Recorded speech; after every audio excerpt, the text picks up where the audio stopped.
प्रिय विद्यार्थियों, इतिहास विषय की आज जो ऑनलाइन क्लास है उसमें आपका स्वागत है। जो हमारी पिछली क्लास थी उसमें हमने पढ़ा था भारतीय संस्कृति का विस्तार, भारतीय संस्कृति का विस्तार। दूसरा हमने टॉपिक पढ़ा था वो था शैल चित्रकला, शैल चित्रकला। इसके अलावा जो पिछली क्लास में हमने चर्चा की थी वो टॉपिक था अपना वंशावली लेखन।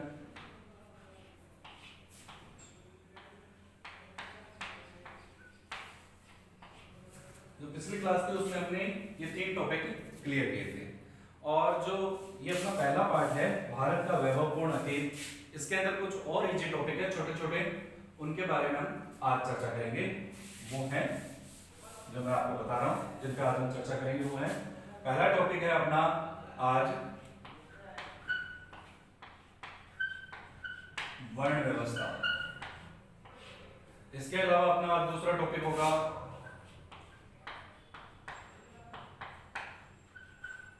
पुरुषार्थ। तीसरा टॉपिक होगा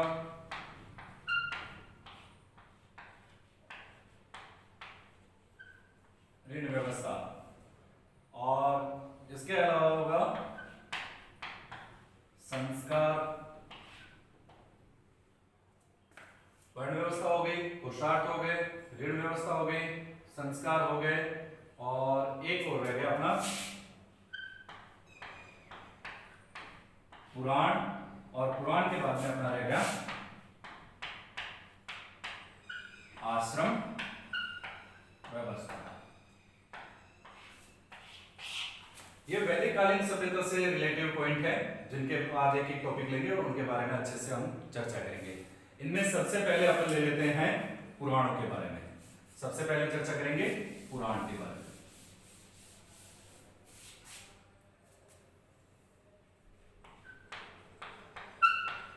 पुराण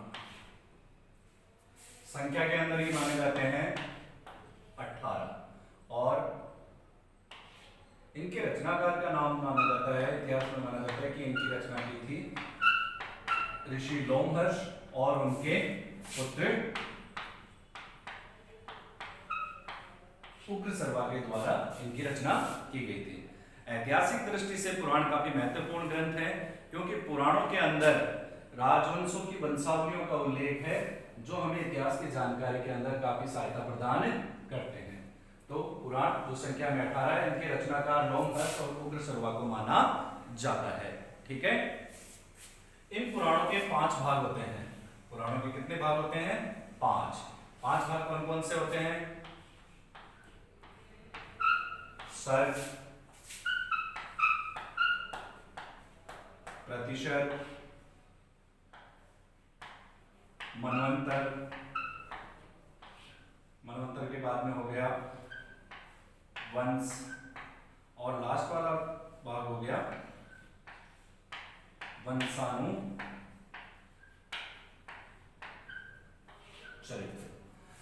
मतलब प्रत्येक पुराण के 5 भाग होते हैं। इन 5 भागों में उस वंश से संबंधित कुछ बातें होती है, कुछ इतिहास होता है, उसके बारे में लिखा जाता है। सर्ग, सर्ग के अंदर होता है सृष्टि की रचना के संबंधित, सृष्टि की रचना से संबंधित इतिहास इसके अंदर उल्लेखित किया जाता है। प्रतिशत, प्रलय के बाद का इतिहास, कि सृष्टि का जब विनाश होता है, प्रलय आती है, उसके बाद का इतिहास का उल्लेख होता है प्रतिशत में। मनवंतर, मनवंतर के अंदर मनु के समय या मनु के समय के बाद जो 4 युग होते हैं उन युगों का इतिहास लिखा जाता है। वंश, वंश के अंदर देवी देवताओं और जो हमारे महान ऋषि मुनि हैं उनके वंशजों के बारे में उल्लेख किया जाता है। और जो सबसे लास्ट वाला टॉपिक है वंशानु चरित्र, इस भाग के अंदर राजा महाराजाओं के जो वंश होते हैं, लास्ट वाला टॉपिक होता है जो वंशानु चरित्र, इसके अंदर राजा महाराजाओं की जो वंशावलियां होती है उनके वंश के बारे में जो भी जानकारी होती है उसका उल्लेख कहाँ किया जाता है? वंशानु चरित्र भाग में इसका उल्लेख होता है। तो हमारे इतिहास की दृष्टि से जो सबसे महत्वपूर्ण भाग है पुराणों का, जो सबसे महत्वपूर्ण भाग है वो कौन सा है? 5वां, वंशानु चरित्र। ठीक है, ये हमारे इतिहास की दृष्टि से सबसे महत्वपूर्ण भाग माना जाता है। ठीक है। अब थोड़ी सी और जानकारी कि कुछ महत्वपूर्ण पुराणों की संख्या 18 है, लेकिन कुछ महत्वपूर्ण पुराण है जिनमें सबसे प्राचीन पुराण माना जाता है मत्स्य पुराण। ये सबसे प्राचीन पुराण माना जाता है इसकी रचना सबसे पहले हुई थी। इस पुराण के अंदर हमें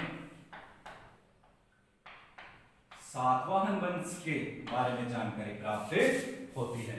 जो एक वंश था सातवाहन वंश, दक्षिण भारत जो अपना ये महाराष्ट्र और ये क्षेत्र था, आंध्र प्रदेश, इस क्षेत्र में इसने शासन किया था।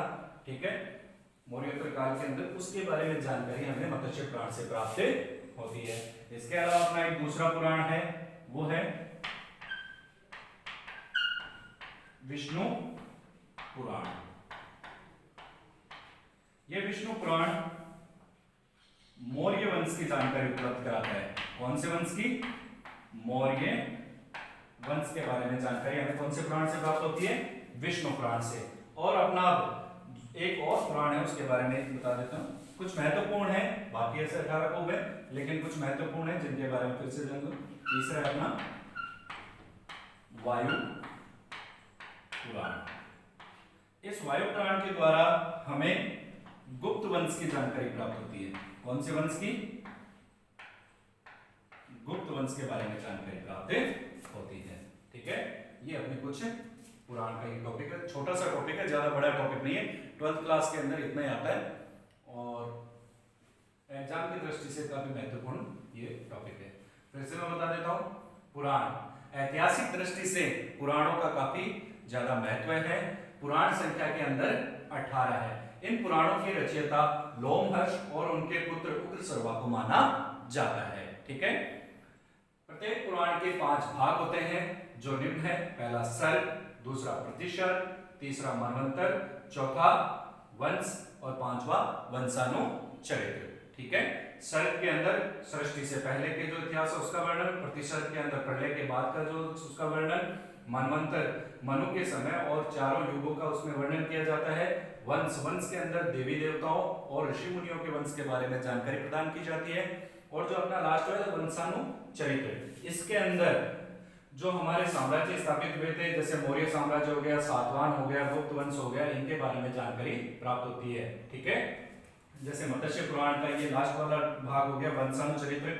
इस वंशानुचरित्र वाले भाग के अंदर सातवाहन वंश की जानकारी प्रदान की जाती है। ठीक है, फिर कुछ महत्वपूर्ण पुराण है, जैसे मत्स्य पुराण, विष्णु पुराण, वायु पुराण। ठीक है, मत्स्य पुराण, इस पुराण से हमें सातवाहन वंश के बारे में जानकारी प्राप्त होती है और ये सबसे प्राचीन पुराण माना जाता है। ऐसा माना जाता है कि इसकी रचना सबसे पहले हुई थी। उसके बाद में आता है अपना विष्णु पुराण। विष्णु पुराण के माध्यम से हमें मौर्य वंश के बारे में जानकारी प्राप्त होती है। फिर अपना तीसरा आ जाता है वायु पुराण। वायु पुराण के अंदर हमें गुप्त वंश के बारे में जानकारी प्राप्त होती है। ठीक है, ये अपना पुराणों से संबंधित एक टॉपिक था जो क्लियर हुआ है। अब अपना दूसरा टॉपिक है आश्रम व्यवस्था।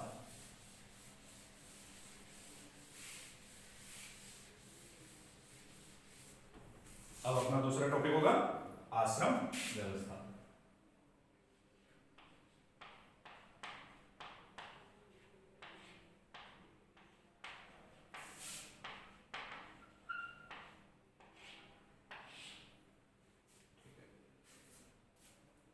देखो, वैदिक कालीन जो सभ्यता थी, ठीक है, उसकी आधारशिला ये माने जाते थे आश्रम व्यवस्था हो गई, ऋण व्यवस्था हो गई, संस्कार हो गए, अपने पंच महायज्ञ हो गए। ये सारे के सारे उस समय की जो सामाजिक स्थिति थी उसकी जो समाज की आधारशिला के रूप में ये माने जाते थे। ठीक है, अब आपको आज हम चर्चा करेंगे आश्रम व्यवस्था पर। तो प्राचीन काल में, प्राचीन समय में या वैदिक काल के अंदर जो हमारे ऋषि मुनि थे ना, उन ऋषि मुनियों ने मानव जीवन को संयमित और सुव्यवस्थित बनाने के लिए, मानव जीवन को संयमित और सुव्यवस्थित बनाने के लिए उन्होंने मानव की औसत आयु 100 मानकर, मानव की औसत आयु कितनी मानी? 100 वर्ष मानकर। हालांकि उस समय औसत लोगों की आयु काफी होती थी। हमने सुना है कि अभी भी हम सुनते हैं गांव में कि फलानी फलानी दादी 110 साल की हो गई, कोई कहता है 120 साल का हो गया, ये हो गया। तो ऋषि मुनियों ने ज्यादा न लेकर 100 वर्ष औसत आयु मानकर संपूर्ण मानव जीवन को 4 आश्रमों में विभाजित कर दिया। फिर से सुन लो, हमारे ऋषि मुनियों ने या हमारे पूर्वजों ने मानव जीवन को सुव्यवस्थित व संयमित बनाने के लिए मानव जीवन की औसत आयु 100 वर्ष मानकर उसे 4 आश्रमों में विभाजित कर दिया था। ठीक है, इन 4 आश्रमों के हिसाब से मानव को अपना जीवन व्यतीत करना पड़ता था। ठीक है, ये 4 आश्रम निम्न है, इनके बारे में हम एक एक आश्रम के बारे में बातें करेंगे। सबसे पहला आश्रम हम ले लेते हैं, पहला आश्रम आ जाएगा अपना ब्रह्मचर्य। पहला कौन सा आ गया? ब्रह्मचर्य। टाइम पीरियड भी था, चारों को 4 भागों में बांटा तो टाइम पीरियड भी हो गया। इसका टाइम पीरियड था जन्म से 25 वर्ष तक।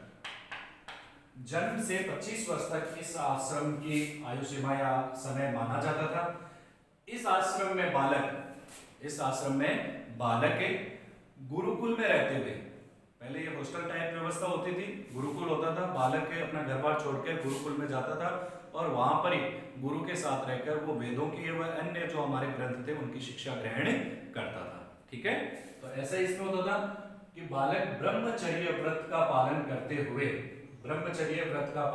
हुए बालक गुरुकुल में गुरु के साथ रहकर वेदों व अन्य ब्राह्मण ग्रंथ जितने भी हमारे और ग्रंथ थे उन सब की शिक्षा प्राप्त करता था।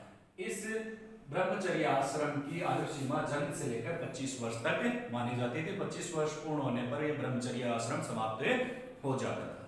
ठीक है, अब अपना दूसरा आश्रम आ जाता है इसमें,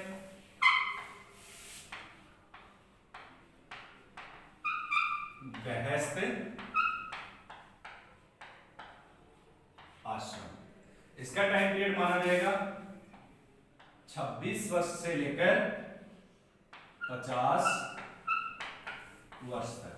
ठीक है ना, कुछ लोग क्या कर देते हैं कि 0 से 25 कर देते हैं, जैसे ब्रह्मचर्य में 0 से 25, 0 नहीं होगा, जन्म से शुरू होगा, 0 कुछ नहीं होता, जन्म से शुरू होगा और 25 तक होगा। अगला यहाँ पर कुछ कर देते हैं 0 से 25, 25 से 50, 50 से 75, 75 से 100, ऐसे नहीं होगा, जन्म से लेकर 25, अगला आएगा 26 से लेकर 50 वर्ष तक इसका टाइम पीरियड होता था। इस आश्रम में जब अपना ब्रह्मचर्य आश्रम पूरा हो जाता था, बालक शिक्षा ग्रहण करके ब्रह्मचर्य आश्रम से बाहर निकलता था, तो वह विवाह नामक संस्कार से, आगे हम संस्कार में पढ़ेंगे, इस विवाह नामक संस्कार के माध्यम से बालक गृहस्थ आश्रम में प्रवेश करता था। ठीक है, ये सबसे महत्वपूर्ण आश्रम माना जाता है, सबसे महत्वपूर्ण आश्रम माना जाता है, क्योंकि इस आश्रम में रहते हुए मनुष्य 3 प्रकार के ऋण और 5 प्रकार के यज्ञों की पूर्ति कर सकता था। ठीक है, ये सबसे महत्वपूर्ण आश्रम माना जाता है। बस इसमें यही है कि गृहस्थ आश्रम विवाह नामक संस्कार के माध्यम से मानव गृहस्थ आश्रम में प्रवेश करता था और ये सबसे महत्वपूर्ण आश्रम माना जाता है। इसमें मानव गृहस्थ जीवन जीता था तथा संतान उत्पत्ति ऐसे कार्य इसमें करता था। तीसरा आश्रम अपना आता है वानप्रस्थ। इसकी समय सीमा मानी जाती है 51 से लेकर 75 वर्ष तक।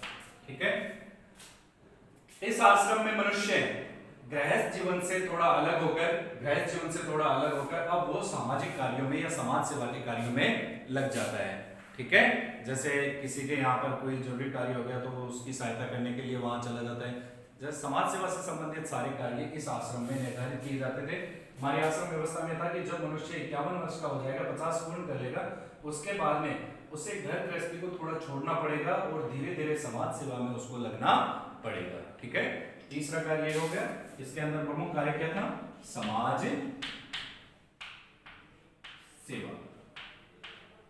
ठीक है, मनुष्य सामाजिक सेवा के कार्य करेगा। फिर अपना चौथा और लास्ट आश्रम आता है संन्यास। कौन सा आता है? संन्यास आश्रम। इसका टाइम पीरियड माना जाता है 76 से 100 वर्ष। ठीक है, चौथा है संन्यास आश्रम, इसका टाइम पीरियड माना गया 70 से 100। ठीक है, इस आश्रम में मानव घर बार छोड़कर एकांत में चला जाता है और इस आश्रम का मुख्य लक्ष्य है कि अब मानव को मोक्ष प्राप्त करना है। क्या करना है?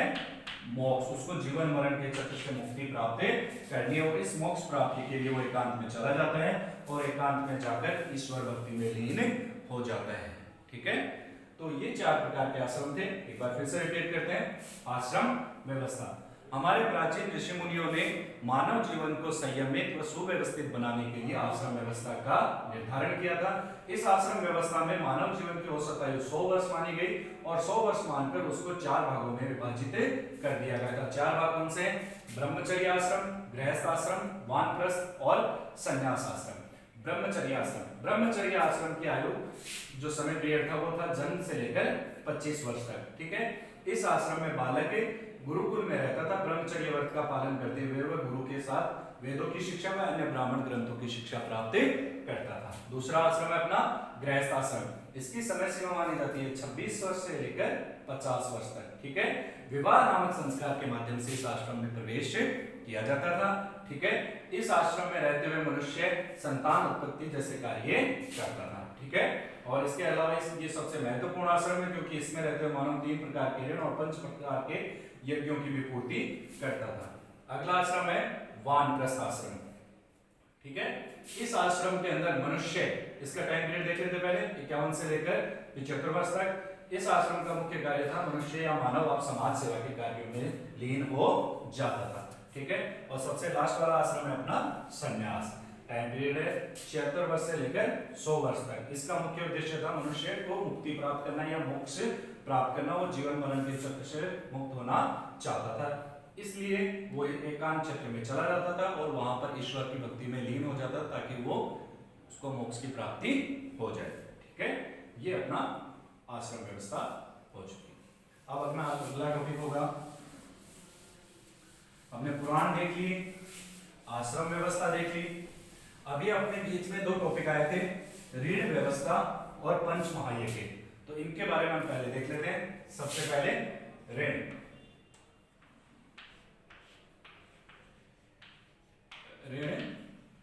व्यवस्था। ठीक है, हमारे ऋषि मुनियों का मानना है कि उन्होंने ऐसा निर्धारण किया था कि प्रत्येक मनुष्य पर 3 प्रकार के ऋण आरोपित होते हैं या उन पर 3 प्रकार के ऋण होते हैं और उनका मानना था कि जब तक मनुष्य इन ऋणों से मुक्त नहीं हो जाएगा उसे मोक्ष प्राप्त नहीं होगा। ठीक है, ऋषि मुनियों का मानना था कि ऐसे 3 प्रकार के ऋण हर मनुष्य पर होते हैं और जब तक वो इन ऋणों से मुक्त नहीं हो जाएगा तो तब तक उसको मुक्ति नहीं मिल सकती। वो चाहे कितनी ईश्वर भक्ति कुछ भी कर ले, लेकिन जब तक ये ऋण उसके समाप्त नहीं होंगे तब तक उसे मोक्ष प्राप्त नहीं होगा। ठीक है, ये 3 प्रकार के ऋण निम्न है। सबसे पहला ऋण आएगा अपना ऋषि ऋण। कौन सा ऋण? ऋषि ऋण। दूसरा ऋण होगा इसके अंदर देव ऋण। कौन सा? देव ऋण। और तीसरा ऋण होगा अपना पितृ ऋण। कौन सा ऋण? पितृ ऋण।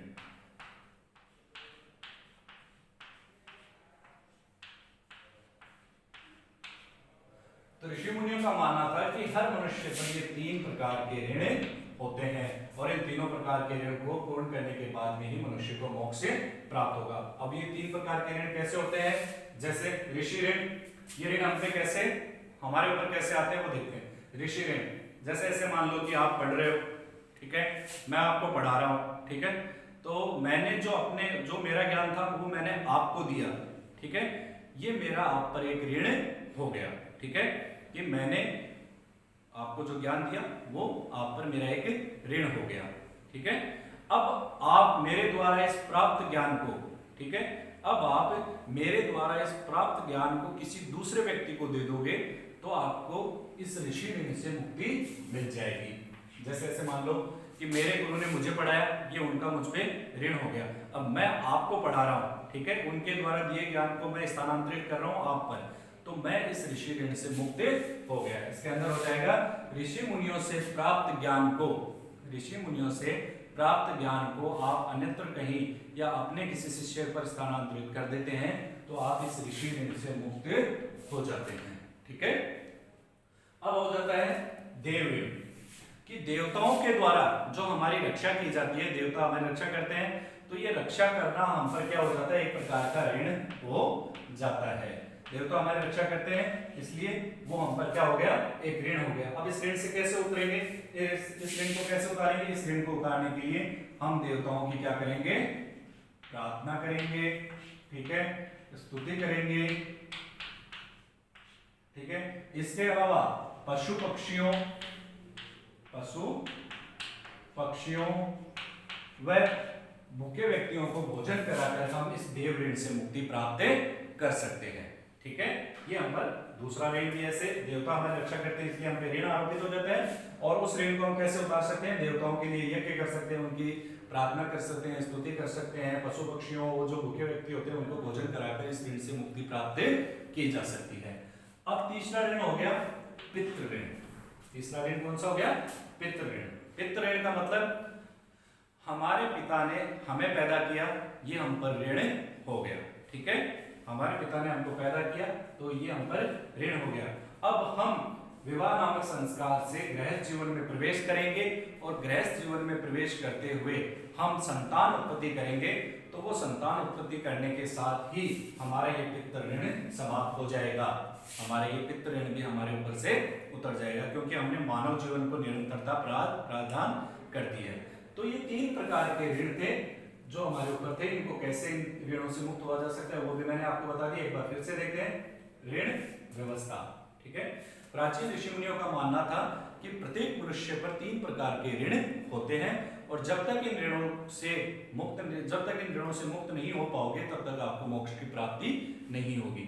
ये तीन ऋण निम्न थे। सबसे पहला ऋषि ऋण, दूसरा देव ऋण और तीसरा पितृ ऋण। ऋषि ऋण हमारे गुरुओं ने या हमारे ऋषियों ने हमें जो शिक्षा प्रदान की उस शिक्षा प्राप्त करने के साथ ही हम पर ये ऋण भी आरोपित हो गया। दूसरा हो गया देव ऋण, देवता हमारी रक्षा करते हैं इससे हम पर ये देव ऋण हो गया। तीसरा पितृ ऋण, हमारे पिता ने हमें पैदा किया तो ये हम पर पितृ ऋण हो गया। अब ये उतरेंगे कैसे, इनसे मुक्त कैसे हो पाएगा। ऋषि ऋण, ऋषियों से प्राप्त ज्ञान को हमने अन्यत्र कहीं स्थानांतरित कर दिया, अन्य किसी को दे दिया तो हम ऋषि ऋण से मुक्त हो जाएंगे। देव ऋण, देवताओं की प्रार्थना करके स्तुति करके पशु पक्षियों को भोजन करवाकर हम इस देव ऋण से मुक्त हो सकते हैं। तीसरा है पितृ ऋण, हम संतान उत्पत्ति करके, संतान उत्पत्ति कैसे होगी, विवाह नामक संस्कार से हम कौन से आश्रम में प्रवेश करेंगे, गृहस्थ आश्रम में, और गृहस्थ आश्रम में जाकर हम संतान उत्पत्ति करेंगे, मानव जीवन को निरंतरता प्रदान करेंगे जिसके साथ हम पितृ ऋण से भी मुक्त हो जाएंगे। ठीक है, तो ये थी हमारी ऋण व्यवस्था। ठीक है, अब अपना अगला टॉपिक है पंच महायज्ञ। अब अगला टॉपिक होगा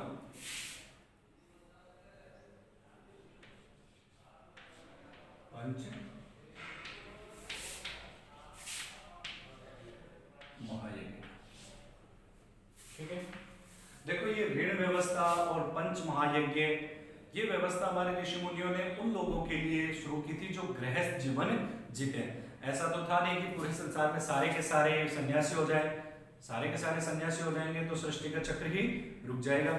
इसलिए ऋषि मुनियों ने कहा कि जो सन्यासी बनकर तपस्या कर वो तो तपस्या के माध्यम से ईश्वर प्राप्ति कर लेंगे, उनको तो मोक्ष मिल जाएगा, लेकिन जो गृहस्थ जीवन जी रहे हैं जिन पर परिवार की जिम्मेदारी होती है, सब कुछ होता है, उनको मोक्ष कैसे प्राप्त हो। उन लोगों का भी सवाल था कि हमें बताइए गुरुजी हमें मोक्ष कैसे मिलेगा। ठीक है, तो गुरुजी ने किया कि हम आपके लिए व्यवस्था करते हैं कि आपको ऋण व्यवस्था और पंच महायज्ञों का पालन करना पड़ेगा। ठीक है, इनकी पूर्ति के साथ ही आपके भी मोक्ष के द्वार खुल जाएंगे, आपको भी ईश्वर की प्राप्ति हो जाएगी। ठीक है, तो इसके अंदर लिखेंगे कि भारतीय समाज में गृहस्थ जीवन जीने वालों के लिए मोक्ष गृहस्थ जीवन जीने वाले व्यक्तियों को मोक्ष प्रदान करने के लिए ऋषि मुनियों ने ऋण व्यवस्था और पंच महायज्ञ जैसी व्यवस्था का निर्धारण किया था। ठीक है, कि गृहस्थ जीवन जीने वाले लोगों को मोक्ष कैसे प्राप्त हो उसके लिए उन्होंने पंच महायज्ञ और ऋण व्यवस्था का निर्धारण किया था।